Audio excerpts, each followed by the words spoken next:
Yes, I called Mr Austin earlier and then he was disappointed, so I feel some compassion towards the honourable gentleman. Mr Ian Austin.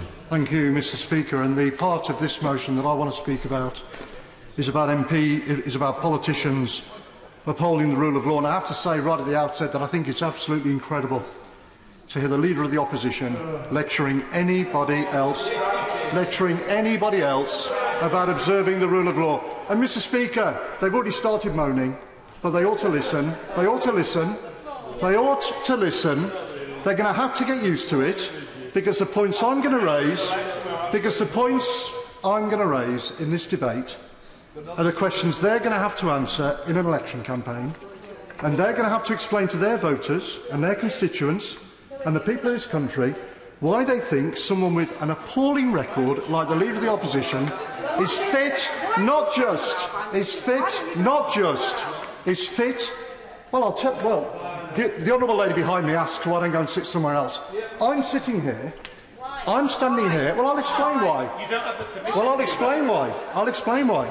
I'm standing here because I was elected, because I think...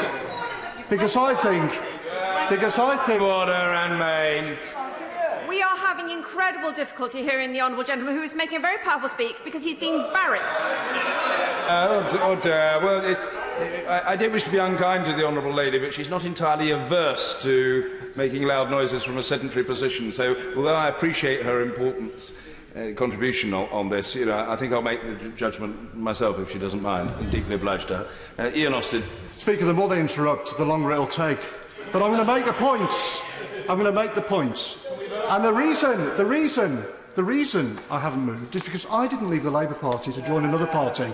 I left the Labour Party to shine a spotlight on the disgrace it's become under his leadership, and because I regard myself as proper, decent, traditional Labour, not like the extremists who've taken over this party and are dragging it into the mud. And that's the point I'm going to make in this debate. And I want to say this. These are people, the Leader of the Opposition, the Shadow Chancellor, these are people who've spent their entire time in politics, working with, defending all sorts of extremists, and in some cases, terrorists and anti-Semites. Remember what these people said about the IRA. It might be ancient history to the Labour Party's new young recruits, but many people will never forget how they supported terrorists responsible for horrific carnage in a brutal civil war that saw people blown up in pubs, hotels and shopping centres. A few weeks after the IRA blew up a hotel in Brighton, murdered 5 people at the Tory party conference, the Leader of the Opposition invited 2 suspected IRA terrorists to Parliament. When the man responsible for planting that bomb was put on trial, he protested outside the court. The Shadow Chancellor said that, quote, those people involved in the arms struggle, people he said had used, quote, bombs and bullets, should be honoured. And they have the brass neck to lecture anybody about the rule of law. What a disgrace. Let me tell you this. Point of order, Graham Davis. This debate is about obeying the rule of law, whether the Prime Minister obeys the rule of law, not whether members talk to people who allegedly have broken the law. It's about whether we deliver the rule of law. Grateful to the honourable gentleman. His antennae are keenly attuned to the debate. There is a fine dividing line.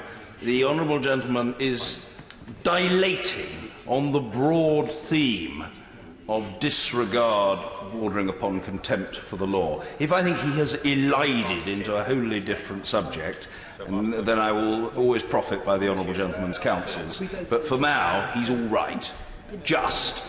But I do warn the honourable gentleman that I hope his speech tonight, given that many other people wish to contribute, is not going to be as long as the speeches he used to deliver at the Students' Union at the University of Essex 36 years ago, when we jousted together.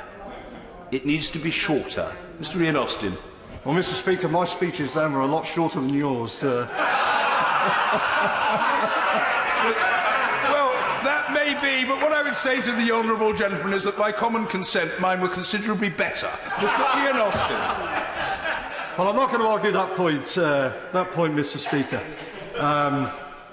But look, this is a debate about whether politicians can be trusted to obey the rule of law, and there's not a single Labour figure in the past, not a single one, who would have backed violent street protest, as the Shadow Chancellor did, when he called for, quote, insurrection to bring down the government, or praised rioters who he said had kicked the SHIT out of the Conservative Party's offices, or talked, well, she might not want to hear it, but I tell you this. Well, I'm not going over there. Well, I've explained why I'm not going over there. But I tell you this. I'm here.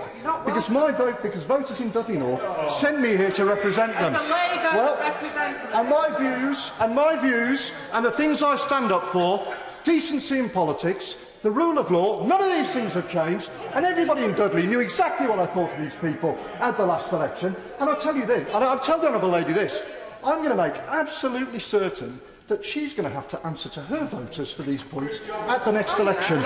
All right? Well, we'll see. Now, you have to answer to yours. Yeah, don't worry about that. And no other senior figure in the Labour Party's history,